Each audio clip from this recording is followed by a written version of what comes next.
Here are just some introductory remarks on mercantilism. Mercantilism is a little difficult to cover as an analytic topic because it's not quite an economic theory, and when you read a lot of the mercantilists, they don't always make sense, and there's not always some way you can nudge or push all of it into a contemporary framework. You can think of a lot of it as practical maxims for statesmen rather than being economics per se. It's important to realize that mercantilism was set in a world where there were growing trade relations. All of a sudden, international trade and international finance were major issues.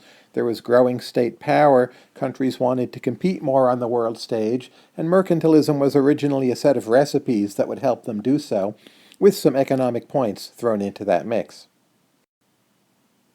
Here are some key points which are common across mercantilist writings, though I'm not sure there's any one writer who has exactly all of these in the way I'm presenting. But in any case, you can think of mercantilism as having a lot to do with state building, making a state more powerful and raising more revenue. Mercantilist writers, they generally favor a large and growing population. That was also to make the nation stronger. There's a big emphasis on having a favorable balance of trade in mercantilism. Often, if anything, this would be called one of the defining characteristics of mercantilism. That is, you wanted an influx of precious metals into your country rather than having the metals flow out. Very often, it's not really exactly explained why you want this, but again, it recurs time and again in mercantilist writings. There's a general favoring of low interest rates, with real and nominal typically not being distinguished. The idea that a country should manipulate its economic relations with its colonies toward its advantage, and in general, international economic relations are viewed implicitly as either zero-sum or negative-sum, so you can think of mercantilism as a cluster concept where most mercantilist writers offer some bundle of these ideas listed here. Again, there's no perfectly mercantilist writer, but if I had to pick two typical people to read to get a flavor for mercantilism, I would suggest going to Thomas Munn and also Gerard de Malinese. And in general, mercantilism reached its peak popularity in 16th and 17th century England.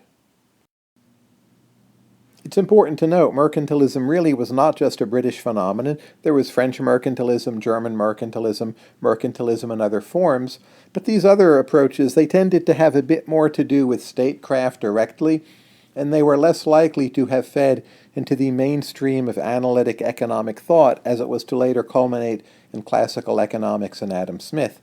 In this sense, analytically, I think it's British mercantilism that really is important, but keep in mind the mercantilisms of other countries or regions, they had their own distinct flavors, and don't oversimplify by thinking it's just all like the British. Still, some general notions of building up the state and worrying about international economic relations, you find these in the other mercantilisms as well. Why was there mercantilism, and why did it persist so long? Well, there are at least three major approaches to this.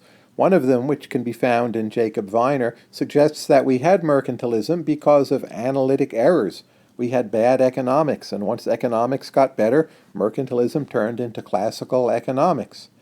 Another approach to mercantilism from Ekelund and Tollison is to view it as a form of rent-seeking. That is, the mercantilist writers were serving established interests and centers of political power, and they came up with doctrines to rationalize their patrons and supporters. Another approach to mercantilism, quite different, you find this in Keynes in his general theory, and Keynes argued that mercantilism actually made partial sense. If you think of these economies as perhaps having some sticky prices or overly regulated prices and wages, and they might have aggregate demand shortfalls, well then it might make sense to want this influx of precious metals and low interest rates and growing population, because that would boost aggregate demand. What's the truth? I actually think there's quite a bit to all of these three hypotheses, and mercantilism, as we find it in the real world, is some combination of those. The most important thing to mercantilism to me, apart from its historical relevance, is in terms of economic theory. Over time, mercantilism becomes increasingly analytical. 16th century mercantilism is usually just a bunch of statements. By the time you get to, say, the middle of the 17th century in British writings, you can see a lot of elements from classical economics in the mercantilist writers, and bit by bit the foundations of classical economics are being built up. And finally, when you go to read Adam Smith, you find in Smith so many elements from the more sophisticated mercantilists. Not that Smith was a mercantilist, but you get a better understanding of just how much he drew from the best of the mercantilists and jettisoned some of the worse ideas. So mercantilism in this sense is really very important as some really fundamental origins of economic reasoning more generally, no matter what may be the mistakes or shortcomings of mercantilism more generally. Of course, there's really plenty you can read on mercantilism. It spans centuries and also countries. Obviously, Google the key terms and some of the references listed earlier. A lot of those are available online. If you'd like one general book as a kind of overview of economic thought before Adam Smith, I very much recommend the book by Terence Hutchison, Before Adam Smith. And finally, to get a sense of the institutional context and policy struggles behind mercantilism, the importance of mercantilism as state building, there's a very detailed work of history by John Brewer called The Sinews of Power. It's very long and detailed, but I think it's an excellent way to understand how mercantilism fit into this broader picture.